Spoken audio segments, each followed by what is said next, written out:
किसी गांव में एक चोर रहता था। एक बार उसे कई दिनों तक चोरी करने का अवसर ही नहीं मिला, जिससे उसके घर में खाने के लाले पड़ गए। अब मरता क्या ना करता, वो रात्रि के लगभग 12 बजे गांव के बाहर बनी एक साधु की कुटिया में घुस गया। वो जानता था कि साधु बड़े त्यागी हैं, अपने पास कुछ नहीं रखते, फिर भी सोचा खाने पीने को ही कुछ मिल जाएगा तो 1-2 दिन का गुजारा चल जाएगा। जब चोर कुटिया में प्रवेश कर रहे थे, संयोगवश उसी समय साधु बाबा ध्यान से उठकर लघु शंका के निमित्त बाहर निकले। अब चोर से उनका सामना हो गया। साधु उसे देखकर पहचान गए, क्योंकि पहले कई बार देखा था, पर साधु ये नहीं जानते थे कि वो चोर है। उन्हें आश्चर्य हुआ कि ये आधी रात को यहाँ क्यों आया। साधु ने बड़े प्रेम से पूछा, कहो बालक, आधी रात को कैसे कष्ट किया, कुछ काम है क्या? चोर बोला कि महाराज, मैं दिन भर का भूखा हूँ। साधु ने कहा, ठीक है, आओ बैठो।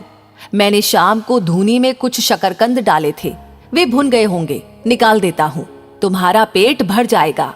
शाम को आ गए होते तो जो था हम दोनों मिलकर खा लेते। पेट का क्या है बेटा, अगर मन में संतोष हो तो जितना भी मिले उसमें ही मनुष्य खुश रह सकता है। यथा लाभ संतोष, यही तो है। साधु ने दीपक जलाया, चोर को बैठने के लिए आसन दिया, पानी दिया और एक पत्ते पर भुने हुए शकरकंद रख दिए। फिर पास में बैठकर उसे इस तरह खिलाया जैसे कोई माँ अपने बच्चे को खिलाती है।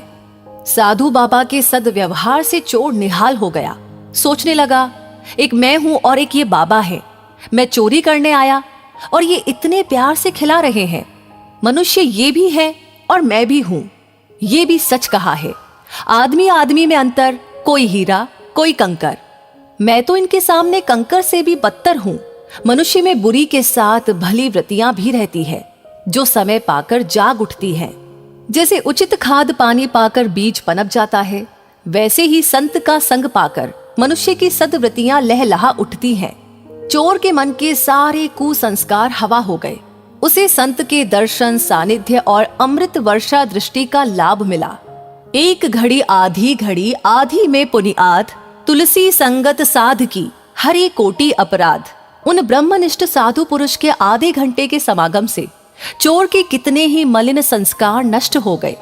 साधु के सामने अपना अपराध कबूल करने को उसका मन उतावला हो उठा। फिर उसे लगा कि साधु बाबा को पता चलेगा कि मैं चोरी की नियत से आया था तो उनकी नजर में मेरी क्या इज्जत रह जाएगी। क्या सोचेंगे बाबा कि कैसा पतित प्राणी है जो मुझ संत के यहाँ चोरी करने आया। लेकिन फिर सोचा, साधु मन में चाहे जो भी समझे, मैं तो इनके सामने अपना अपराध स्वीकार करके प्रायश्चित करूंगा। इतने दयालु महापुरुष हैं, ये मेरा अपराध अवश्य क्षमा कर देंगे। संत के सामने प्रायश्चित करने से सारे पाप जलकर राख हो जाते हैं। उसका भोजन पूरा होने के बाद साधु ने कहा, बेटा, अब इतनी रात में तुम कहाँ जाओगे? मेरे पास एक चटाई है, इसे ले लो और आराम से यहाँ पर सो जाओ, सुबह चले जाना। नीकी की मार से चोर दबा जा रहा था। वो साधु के पैरों पर गिर पड़ा और फूट फूट कर रोने लगा। साधु समझ न सके कि ये क्या हुआ। साधु ने उसे प्रेम पूर्वक उठाया, प्रेम से सिर पर हाथ फेरते हुए पूछा, बेटा क्या हुआ? रोते रोते चोर का गला रुंध गया। उसने बड़ी कठिनाई से अपने आप को संभाल कर कहा, महाराज, मैं बड़ा अपराधी हूँ। साधु बोले, बेटा, भगवान तो सबके अपराध क्षमा करने वाले हैं। उनकी शरण में जाने से वे बड़े से बड़े अपराध क्षमा कर देते हैं, तो उन्हीं की शरण में जा। चोर ने कहा, महाराज, मेरे जैसे पापी का उद्धार नहीं हो सकता। साधु ने कहा, अरे पगले, भगवान ने कहा है कि यदि कोई अतिशय दुराचारी भी अनन्य भाव से मेरा भक्त होकर मुझको भजता है तो वो साधु ही मानने योग्य है। नहीं महाराज, मैंने बड़ी चोरियां की है। आज भी मैं भूख से व्याकुल होकर आपके यहाँ चोरी करने आया था, लेकिन आपके सद्व्यवहार ने तो मेरा जीवन ही पलट दिया।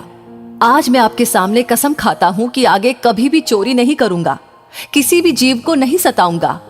आप मुझे अपनी शरण में लेकर अपना शिष्य बना लीजिए। साधु के प्यार के जादू ने चोर को साधु बना दिया। उसने अपना पूरा जीवन उन साधु के चरणों में सदा के लिए समर्पित करके अमूल्य मानव जीवन को अमूल्य से अमूल्य परमात्मा को पाने के रास्ते लगा दिया।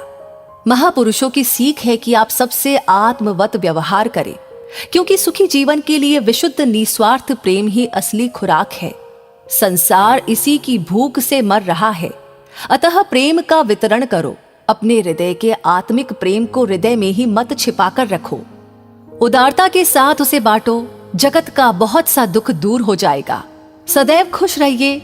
जो प्राप्त है पर्याप्त है। तो दोस्तों, इस वीडियो के बारे में आप क्या सोचते हैं? कमेंट में अपनी राय हमें जरूर बताएं और इस वीडियो को ज्यादा से ज्यादा शेयर जरूर करें।